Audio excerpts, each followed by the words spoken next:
உங்களுக்கு ஒரு மிகப்பெரிய திரை வெளிச்சம் இருக்கிறது, திரை புகழ் இருக்குது என்பதற்காக அப்பாவி எங்கள் தமிழ்நாட்டு மக்களை இப்படி கூட்ட நெரிசல்ல மூச்சு இல்லாம, மூச்சு விட முடியாம, தண்ணி கொடுக்காம, உணவு இல்லாம அந்த மக்கள் சாகடிப்பீங்களா? இது போன்று காட்டு முன்னாடித்தன கூட்டமாக தண்ணி இல்லாம மயக்கம் போட்டு விழுந்த பொதுமக்கள் மீது ஏறி நின்று விஜயை பார்க்க முண்டெடுத்திருக்கிறாங்க. தமிழ்நாட்டில் முதலமைச்சர், எதிர்கட்சி தலைவர், நடிகர் விஜய் உள்ளிட்ட எவருக்குமே ரோட் ஷோ என்பதை அனுமதிக்க கூடாது.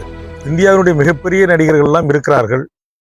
அவர்களை எல்லாம் பார்ப்பதற்கு இந்தியாவில் பெரிதொரு எந்த மாநிலத்திலையும் இது போன்று காட்டு முன்னாடித்தன கூட்டமாக தண்ணி இல்லாம மயக்கம் போட்டு விழுந்த பொதுமக்கள் மீது ஏறி நின்று விஜயை பார்க்க முண்டெடுத்திருக்கிறாங்க. உங்களுக்கு ஒரு மிகப்பெரிய திரை வெளிச்சம் இருக்கிறது, திரை புகழ் இருக்குது என்பதற்காக அப்பாவி எங்கள் தமிழ்நாட்டு மக்களை இப்படி கூட்ட நெரிசல்ல மூச்சு இல்லாம, மூச்சு விட முடியாம, தண்ணி கொடுக்காம, உணவு இல்லாம அந்த மக்கள் சாகடிப்பீங்களா?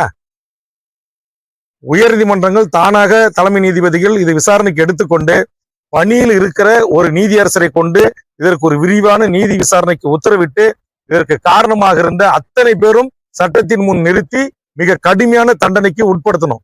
அப்பதான் தமிழ்நாட்டில் இது மாதிரி உயிர் பள்ளிகள் இருக்காது.